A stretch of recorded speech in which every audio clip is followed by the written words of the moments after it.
ठीक है सर। अगर सर हमारे निवेशक जानना चाहें जो हमें इस वक्त देख रहे हैं, 10,000 रुपए की एसआईपी अभी 2026 में अगर वो शुरू करते हैं, तो आप उन 10,000 रुपए या 12,000 रुपए को किस तरीके से डिवाइड करेंगे आने वाले 10 साल में कि अच्छी वेल्थ भी क्रिएट हो जाए, रिस्क भी बहुत ज्यादा ना हो पोर्टफोलियो में? किस तरीके से सिलेक्शन होगा, कैटेगरी सिलेक्शन, और अगर ईच कैटेगरी में फंड्स भी आप बता पाए तो? ओके, तो अगर लेटर से 12,000 हम पकड़ के चलते हैं, तो 12,000 में से मैं 5 से 6,000 रुपीज़ मल्टी कैप में रखूंगा, क्योंकि मेरे पास टाइम है। आपने बोला जैसे 10-15 साल का टाइम है, तो मैं मल्टी कैप कैटेगरी के साथ जाऊंगा इस समय में। मल्टी कैप में हमारी लास्ट टाइम भी बात हुई थी, ऐसे वाइटोक है, एसबीआई है, कोटक है, बहुत सारे अच्छे अच्छे फंड्स हैं। और बाकी का जो अमाउंट है 5 से 6,000 रुपीज़, उसको मिड कैप और स्मॉल कैप में हम डिवाइड कर सकते हैं। और अगर उसके पास अगर और ज़्यादा टाइम है और रिस्क एपेटाइट के बेस पे स्मॉल कैप भी ले सकते हो, क्योंकि मल्टी कैप में ऑलरेडी मिड कैप आ गया है, तो हम स्मॉल कैप में भी जा सकते हैं। एंड स्मॉल कैप में my favourite scheme will be Nippon axis, DSP भी अच्छी है। एंड न्यू एमसी अगर है, नई एमसी में आप देखना चाहोगे तो Helios, Abacus, this are very good scheme. Mirae asset ने भी अभी recently small cap fund launch किया है। They are also very good strategy follow कर रहे हैं। ठीक है सर। सर लार्ज कैप इसमें मिसिंग या फिर कोई और एसेट क्लास ऐड करनी हो तो किसी को? लार्ज कैप अगर ऐड करना है तो I would prefer to add flexi cap. मैं फ्लेक्सी कैप के जरिए लार्ज कैप में एक्सपोजर ले लूंगा। Pure large cap I would not advise. तो flexi cap is always better, क्योंकि वहाँ पे आपका लार्ज कैप एलोकेशन ज़्यादा रहता है, प्लस उसमें मिड कैप और स्मॉल कैप भी बाय डिफॉल्ट थोड़ा थोड़ा रहता ही है। सर अगर ओवरलैपिंग की बात करें, अगर स्मॉल कैप फंड को यहाँ पर लें, जैसे कि हम लोग बात कर रहे थे कि अभी 2 या 3 दो फंड भी इनकेस अगर कोई रखता है, तो उसमें कितना परसेंटेज ऑफ ओवरलैप ठीक है? यहाँ तक इससे ऊपर जाएंगे तो फिर दिक्कत हो सकती है। और क्या कोई तरीका है फैक्ट शीट के अलावा कि जो आम निवेशक है वो थोड़ा सा उसको पता कर सके? फैक्ट शीट के अलावा पता करने के लिए बहुत सारी वेबसाइट्स है जहाँ पे ओवरलैपिंग निकल जाती है, मतलब दो स्कीम के बीच में आप कंपेयर करके ओवरलैपिंग देख सकते हैं। फॉर एग्जांपल एडवाइजर खोज, वो सब वेबसाइट है जहाँ से हम चेक कर सकते हैं। प्लस ओवरलैपिंग का अगर हम परसेंटेज बात करें, तो मैं अभी आज सुबह ही जो रिसर्च कर रहा था उसके बेस पे मैंने 7-8 स्कीम का जब ओवरलैपिंग चेक किया स्मॉल कैप में, तो हार्डली 2 या 3 स्कीम ही ऐसी है जो 25% से ज़्यादा ओवरलैप हो रही है। बाकी की सारी जो स्कीम है वो 3%, 19%, 15%, 10% ही ओवरलैपिंग है। तो ओवरलैपिंग अगर दो स्कीम के बीच की अगर बात करें, तो अगर एनीवेयर बिटवीन 40% से अगर वो ज़्यादा है, 35-40% से ज़्यादा का ओवरलैपिंग है, तो वो ज़्यादा हो जाएगा। उससे कम का अगर ओवरलैपिंग है तो वो बहुत अच्छा रहेगा।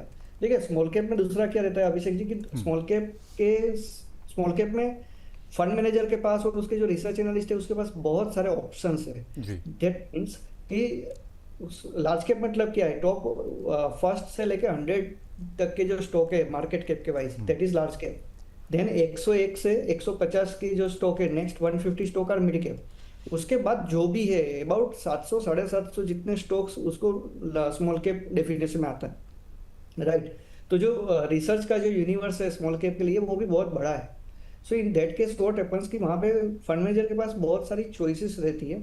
हाँ, यहाँ पे एक चीज रहती है कि वो उसको बहुत सारा रिसर्च करना पड़ता है, क्योंकि यहाँ पे कॉर्पोरेट गवर्नेंस के इश्यूज हो सकते हैं, मैनेजमेंट क्वालिटी के इश्यूज हो सकते हैं, फॉरेंसिक एनालिसिस करना पड़ता है फाइनेंशियल बुक्स का। तो उसके लिए उसके पास जितनी बड़ी टीम होगी, जितनी अच्छी टीम होगी, उतना बेटर वो स्टॉक सिलेक्शन कर पाएंगे। ठीक है सर। चलिए इसी बीच हमारे एक दर्शक हैं समीर रहमान नाम से, कह रहे हैं मुझे 6.5 साल के लिए 5 लाख रुपए डालने हैं, यानी कि निवेश करने हैं। किस फंड में निवेश करूं और किस तरीके से निवेश करूं? सर 6.5 साल के लिए 5 से 7 साल के बीच का होराइजन है। 5 लाख रुपए जैसी कोई छोटी रकम भी नहीं है, बड़ी रकम है। किस तरीके से निवेश करना चाहिए फंड्स में? समीर जी को मैं ऐसा बताना चाहूंगा कि अगर 5 लाख की रकम है और 6-7 साल का समय है, तो आप उसको फ्लेक्सी कैप में जाए तो बेटर है। Flexi cap, half amount in flexi cap and half amount in multi cap. तो एक फंड ले सकते हैं, 1 flexi cap and 1 multi cap. Okay, 1 flexi cap और 1 मल्टी कैप में यहाँ पर हाफ अमाउंट यहाँ पर डाल सकते हैं। ये राह निकल कर आती है समीर जी के लिए। 5 लाख रुपए इनकेस अगर यहाँ पर डालने हो तो सर इनकेस अगर यही अमाउंट जो है सिप के जरिए इनकेस अगर करना हो, तब भी क्या ये दोनों फंड्स यहाँ पर सही रहेंगे या फिर कुछ अलग स्ट्रैटेजी हो सकती है? सिप के लिए भी ये फंड सही रहेगा। 6.5 साल is enough for multi cap and flexi cap. SIP के लिए भी यही कर सकते हैं। अच्छा, एक चीज और सर, क्या ये जो पूरा पैसा है 5 लाख रुपए, समीर जी को एक साथ ही डाल देना चाहिए फंड्स में, मल्टी कैप हो या No. फ्लेक्सी कैप हो, या फिर अ, किस तरीके स्टैगर्ड मैनर से अगर कैसे? अगर लमसम इन्वेस्ट कर रहे हैं तो उसको एसटीपी के जरिए इन्वेस्ट करना चाहिए। हम ऐसा करते हैं कि इसको सपोज 2.5 लाख दो लिक्विड फंड में ले लिया और फिर उसको 10,000 या 12,000 का एसटीपी कर दिया वीकली या फोर्टनाइटली। तो उससे वो जो पूरा पैसा है हम ऐसा ट्राई करते हैं कि उसको नेक्स्ट 4 से 5 महीने में डिप्लॉय हो, एटलीस्ट 3 से 4 महीने में डिप्लॉय हो, ऐसा हम कर सकते हैं उसको। ठीक है सर। लेकिन अगर आज के मार्केट के एनवायरनमेंट के लिहाज से देखें, क्योंकि मार्केट भी काफ़ी अच्छा चल रहा है और स्मॉल कैप फंड्स की बात करें तो आपने बताया कि 2019 में अच्छा नहीं किया था इसने, 2022 से भी नीचे गया था, 2025 से भी नीचे गया था, लेकिन ओवरऑल देखें तो थोड़ा सा अच्छा भी परफॉर्म करता हुआ दिख रहा है। क्या लगता है सर कि आगे चल के कौन से आपके लगता है कि म्यूचुअल फंड्स हैं, स्मॉल कैप फंड्स की बात करें, या फिर कौन सी ऐसी मार्केट स्ट्रैटेजी है जो आगे चल के काफ़ी अच्छी रणनीति के लिहाज से अगर देखा जाए तो अच्छा परफॉर्म कर सकती हैं और फंड्स को यहाँ पर फ़ायदा मिल सकता है इसमें? देखिए अभी जो मार्केट कंडीशन है उसके हिसाब से अगर देखते जाए तो वैल्यू स्ट्रेटेजी जो फॉलो कर रहे हैं, राइट, उस टाइप के अगर स्कीम सिलेक्शन हम करें कि जहाँ पे वैल्यू स्टाइल फॉलो हो रही है और बहुत अननेसेसरी रिस्क नहीं लिया जा रहा है, तो उस टाइप के पोर्टफोलियो में बेटर नेक्स्ट भी रिटर्न मिल सकता है, राइट। और अगर इस तरह इसकी बात करें तो ऐसा भी हमको सोचना चाहिए कि जिस फंड ने पहले अच्छा काम किया था, अच्छा रिटर्न दिया था, अभी रिटर्न अच्छा नहीं मिल रहा है suppose as compared to other schemes.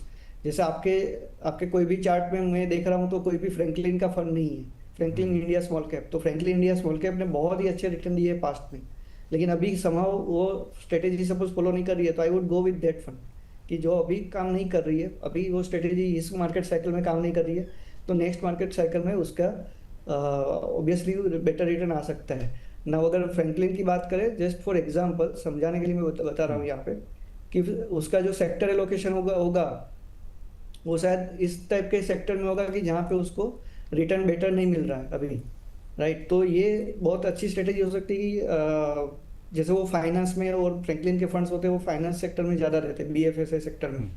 और अगर बीएफएसआई सेक्टर अभी पिछले 1-2 साल से नहीं चल रहा है तो उसके फंड के रिटर्न हमें डाउन दिखेंगे। लेकिन अगर मुझे लगता है कि नहीं ये अभी सेक्टर यहाँ से आगे जाके अच्छा परफॉर्म कर सकते हैं तो मैं उसमें पैसा लगाऊंगा। सेम केस में अगर हम सोचे तो आईसीआईसीआई प्रूडेंशियल का स्मॉल कैप, वो भी बहुत अच्छा परफॉर्मेंस उसने पास्ट में दिया, अभी समहाउ उसके रिटर्न्स अच्छे नहीं दिख रहे हैं, लेकिन दैट डजंट मीन कि वो आगे जाके भी हमको रिटर्न नहीं देगा। दूसरा क्या रहता है कि जो आपने बताया ना कि 1-2 साल में नेगेटिव रिटर्न आया कैलेंडर ईयर में, वो एक फेज आ जाता है 1-2 साल का कि जहाँ पे आपका पिछले 5 या 10 साल का जो पॉइंट टू पॉइंट रिटर्न होगा ना उसके ऊपर भी वो इम्पैक्ट डाल देता है। तो हमें ऐसा लगता है कि अभी ये पिछले 10 साल का रिटर्न अच्छा नहीं, मतलब 10 साल से उसने परफॉर्म नहीं किया, लेकिन वो ऐसे नहीं होता है। वो ये साल पिछले 1 या 2 साल से वो स्कीम या वो सेक्टर परफॉर्म नहीं कर रहा है, तो उसके कारण पिछले 5 या 10 साल के रिटर्न भी उसके इम्पैक्ट होते हैं। ठीक है सर। चलिए इसी बीच एक और दर्शक है, उनका पोर्टफोलियो पिक करते हैं, रिव्यू के लिए भेजा हुआ है इन्होंने। अशरफुल आलम, 46 साल इनकी उम्र है। कह रहे हैं मैं सरकारी जॉब में हूँ लेकिन पेंशन मुझे नहीं मिलेगी। मेरी 2022 से 13,200 रुपये महीने की 8 सिप चल रही हैं। सालाना 10% स्टेप अप कर रहा हूँ। 2040 तक निवेश करूंगा और इन 14 साल में 1.5 करोड़ रुपए क्या इस पोर्टफोलियो से जुड़ पाएंगे, बता दीजिए, पोर्टफोलियो रिव्यू कर दीजिए। तो इनके पोर्टफोलियो में कौन कौन से फंड है, पहले एसआईपी का पोर्टफोलियो देखते हैं इनका। पराग पर एक फ्लेक्सी कैप में 1200 की सिप कर रहे हैं। मेरे एसेट मिड कैप में 2200 की मंथली एसआईपी है। एसबीआई का स्मॉल कैप है, बंधन का स्मॉल कैप है, यूटीआई निफ्टी नेक्स्ट 50 है, ICICI prudential multi asset fund है, एचडीएफसी का डिफेंस फंड भी और एसबीआई चिल्ड्रन फंड भी है इनके पास। इन तमाम फंड्स में इनकी एसआईपी चल रही है। लमसम कहाँ पर है, 2025 से इन्होंने लमसम निवेश भी 2 फंड्स में करा हुआ है। ICICI Prudential equity and debt fund 5 lakh रुपए उसमें डाले हुए हैं और आदित्य बिरला का लिक्विड फंड है 2.5 लाख रुपए उसमें डाले हुए हैं। सर 14 साल में क्या 1.5 करोड़ रुपए इस लमसम और एसआईपी वाले पोर्टफोलियो से अशरफुल जी बना पाएंगे रिटायरमेंट के लिहाज से? अभी टोटल कितने का एसआईपी चल रहा है? अभी सर इनकी टोटल एसआईपी एक बार मेरे को कैलकुलेट करनी पड़ेगी। तमाम जो फंड्स हैं पराग पारिक से लेकर एचडीएफसी डिफेंस फंड है, एक बार देख लेते हैं इनकी कितनी बनेगी। हालांकि इनका 13,200 रुपए सर, 13,200 रुपए और लमसम अमाउंट जो इनका वो है 7.5 लाख के आसपास का, जो 2 डेट फंड्स में उन्होंने डाला हुआ है। डेट फंड्स में डाला हुआ है जी, एक sir equity and debt fund है, उसमें थोड़ा पोर्शन इक्विटी का होगा और एक लिक्विड फंड है। ओके। राइट, तो अगर ये 13,200 में अभी काउंट करता हूँ और 14 साल से इसका अगर एसआईपी चल रहा है और 12% का रिटर्न अगर हमें मिलता है और 10% ईयरली इंक्रीमेंट बोला ना कि जी, स्टेप अप कर स्टेप रहे अप हैं, करेंगे। तो उसका जो पोर्टफोलियो है वो करीब करीब 1 करोड़ तक पहुंच सकता है। राइट, तो 1 करोड़ तक वो एक्सपेक्ट कर सकते हैं कि 1 करोड़ तक पहुंच जाए।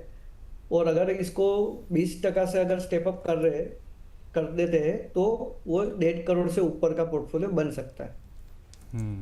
अगर ठीक सर है। इन्हें राइट, 10 और की अगर जगह इसमें ऐसा भी 20%, 10 की इसमें जगह ऐसा भी कर 20% सकते करना हैं। होगा। हाँ, जो एनुअल स्टेप अप है वो ज्यादा करना पड़ेगा अगर 1.5 करोड़ का पोर्टफोलियो अचीव करना है। दूसरा, हम ऐसा भी कर सकते हैं कि जो अभी डेट फंड में पैसे पड़े हैं, वो अगर कोई शॉर्ट टर्म के गोल के लिए ना हो तो उसको हम यहाँ पे इसी पोर्टफोलियो में ट्रांसफर करना चाहिए। कहाँ कहाँ पे सर डिप्लॉय करना चाहिए अगर वो करें तो उस 7.5 लाख रुपए को इन फंड्स में करें तो? अभी के लिहाज से ये जो फंड्स है ये सारे फंड्स तो अच्छे हैं, लेकिन 14 साल का टाइम है। इसको फंड, ये आपके जो फंड है वो बहुत ही ज्यादा है, 1 2 3 4 5 6 7 8 फंड में पैसे जा रहे हैं। इसको थोड़ा कंसोलिडेट करें तो अच्छा है। यहाँ पे जो छोटी छोटी अमाउंट है, 1100 बंधन में चल रहा है, उसको एसबीआई में शिफ्ट कर सकते हैं। राइट, ये Nifty next 50 is very good index. Multi asset ICICI का बंद कर सकते हैं, उसके बाद 14 साल का टाइम है तो इसमें करने की जरूरत नहीं रहती है। एचडीएफसी डिफेंस फंड को बंद कर सकते हैं, तो इसको आप मिड पराग पराग फ्लेक्सी कैप में शिफ्ट कर सकते हो। पराग पराग फ्लेक्सी कैप में आप एलोकेशन बढ़ा सकते हो, और जो 7.5 लाख रुपीज है डेट फंड में, उसको पराग पराग फ्लेक्सी कैप, मेरा एसेट का मिड कैप और निफ्टी नेक्स्ट 50 इंडेक्स फंड जो है वहां पे हम शिफ्ट कर सकते हैं। ठीक है सर। और सर जब इनका गोल नजदीक आ जाएगा, जैसे 14 साल के लिए निवेश करने हैं, 12वें साल में या 13वें साल में, फिर इस पोर्टफोलियो को किस तरीके से इनको रिव्यू करना चाहिए, या फिर अपना एलोकेशन जो है कहीं और शिफ्ट कर देना चाहिए जो वैल्यू क्रिएट होगी? जनरली हम ऐसा सजेस्ट करते हैं कि अगर मुझे वो 1.5 करोड़ रुपीज तो बन गए, लेकिन 1.5 करोड़ रुपीज मुझे पूरे पूरे वापस चाहिए। मेरा गोल क्या है, बराबर? अगर मुझे वो पूरा वापस चाहिए तो हमें ऐसा करना पड़ेगा कि 3 साल पहले 30% हर साल मैं शिफ्ट कर दूंगा डेट फंड में, from equity to debt fund, without thinking about the market condition जो भी है। लेकिन मेरा गोल अचीव होने वाला है, 3 साल के बाद मुझे अचीव करना है।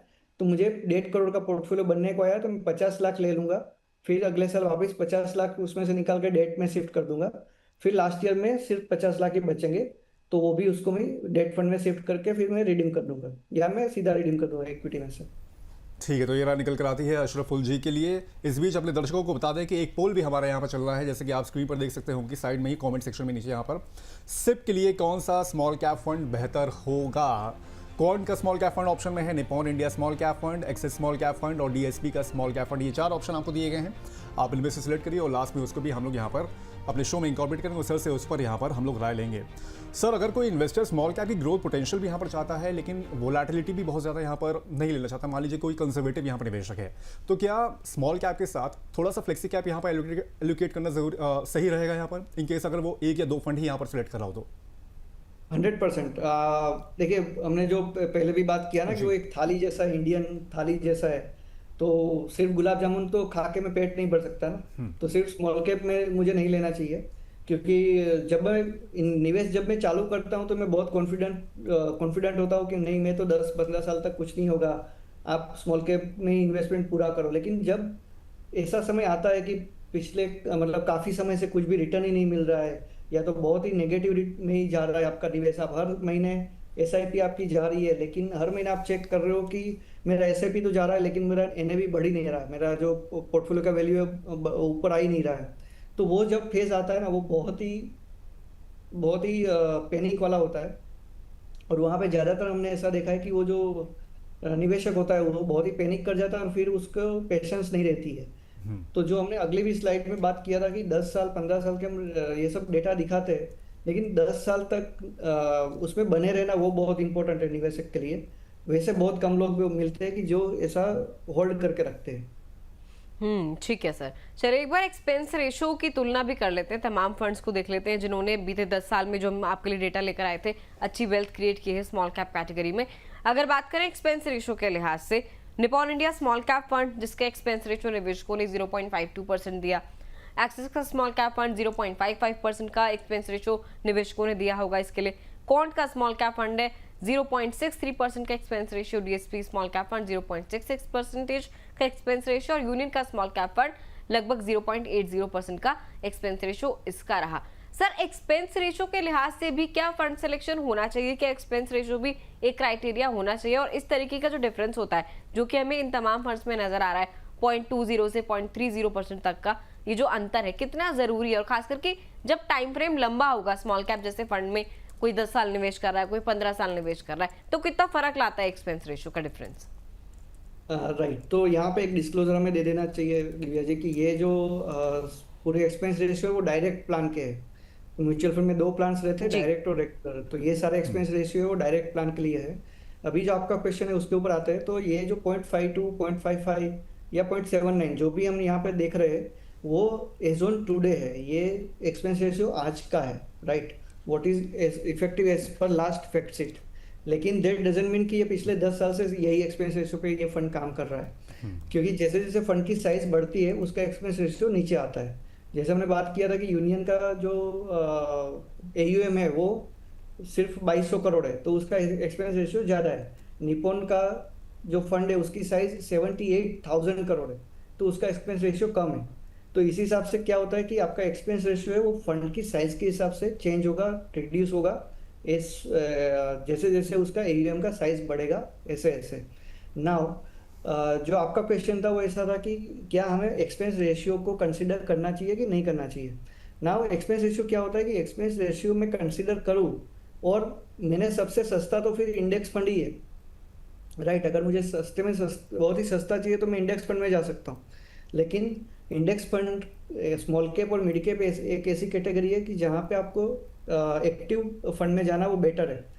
मैं एक्टिव फंड में जब भी जाता हूँ तो मैं एक्सपेंस रेशियो को देखने का कोई मतलब नहीं मैं समझता हूँ। आप ऐसा कर सकते हो कि एक फंड ऐसा लो कि जहाँ पे आपको एक्सपेंस रेशियो कम मिल रहा है, मतलब AUM ज़्यादा हो गया उसका, और एक फंड आप ऐसा चूज कर सकते हो कि जहाँ पे एक्सपेंस रेशियो नहीं देखना है, उसका AUM भले ही कम हो, क्योंकि उसका AUM कम होगा लेकिन उसकी स्ट्रेटेजी आपके जो गोल है और आपकी जो स्टाइल है उसको सूट करनी चाहिए। सो मान लीजिए कि कोई निवेशक है 5-6 साल से यहाँ पर निवेशित है किसी एक फंड में जो कि बहुत ज़्यादा परफॉर्म नहीं कर रहा है, हालांकि ठीक है इवन पे है या इवन से थोड़ा सा अच्छा परफॉर्म कर रहा है। इन केस अगर वो किसी और दूसरे म्यूचुअल फंड में जा रहा है, स्मॉल कैप की कैटेगरी ही यहाँ पर मान लेते हैं, तो क्या उसको कॉशन यहाँ पर लेना चाहिए कि कंपाउंडिंग का बहुत ज़्यादा यहाँ पर उसका जो टूटेगी, ऑब्वियस बात है, हो सकता है टूटे, या फिर अगर if I am not wrong क्या वो टूटेगी, क्या कॉशन उसको यहाँ पर अपनाना चाहिए?